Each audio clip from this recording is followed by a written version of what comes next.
Sex. The physiological expression of gender. A series of acts relating to pleasure and reproductive function. These are absolutes, not subject to much change, open to only narrow interpretation. But what about ideas surrounding sex? How we consider them, how they change over generations?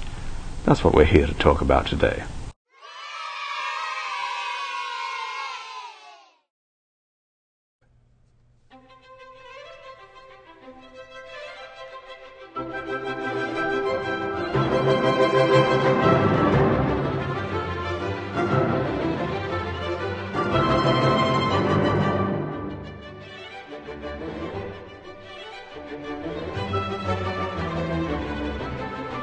So what else do you call it then? Sex, that is.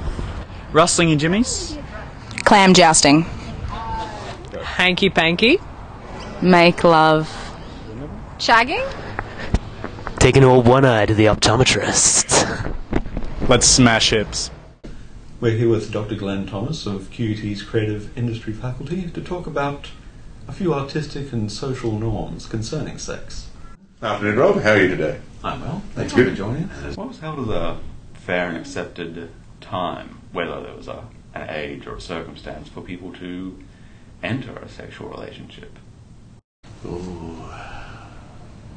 Depending on the person, the stereotype at the time was as soon as possible was best. It's hard to remember now. I'm showing my age, but people would usually go out for a little while. The great opportunity was always school excursions. That any kind of school excursion that involved going away somewhere was usually considered to be kind of the time. Once you had the opportunity to be away from supervision, and especially from one's parents, then that was considered the ideal moment. Wouldn't that mean that the youth of your generation didn't have that sort of internal parent or a high degree of self-control? As soon as you take away any kind of supervision, people will do what they most want to do. That's true of all generations rather than mine. If you say do what they most want to do, that would mean that sex was what people most wanted to do. Would that imply that there was a sexualized culture prevalent? I think in history there's always been a sexualized culture that if you go and have a look at what was unearthed in Pompeii, for instance, people in Pompeii very much enjoyed pornography on the walls while they were having dinner. So we're talking, 79 AD, so 2,000 years or thereabouts. 2,000 years ago, people were enjoying quite a sexualized culture, probably in some ways more so than the one we have now. But your generation would have followed the 70s sexual revolution, which is well known for sex-based relationships, swingers clubs, open marriages and the like. Were they fringe culture, or were they widely known of? Not spoken of to me. That doesn't mean anything.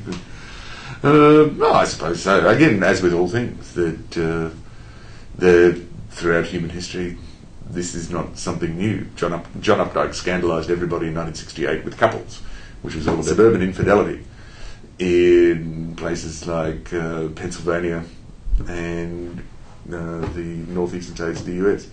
So, and that was when people like me were busy being born, that apparently lots of suburban folks were having affairs and having quite a nice time about it too. Has there been a redefinition, a shift in what people say about sex? In terms of what people say, I think people are far more upfront than when I was a boy. Whether or not that's a bad thing, I don't know. I'm sure if you went and talked to some people in an Amish community or a Quaker community, you'd get some very different answers.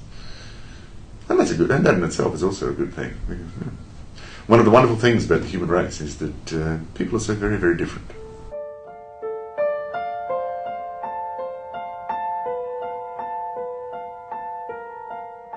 I was dating a girl, and we were in bed, not doing anything. We're just in bed, and she got on to the topic of how she likes butt fingering.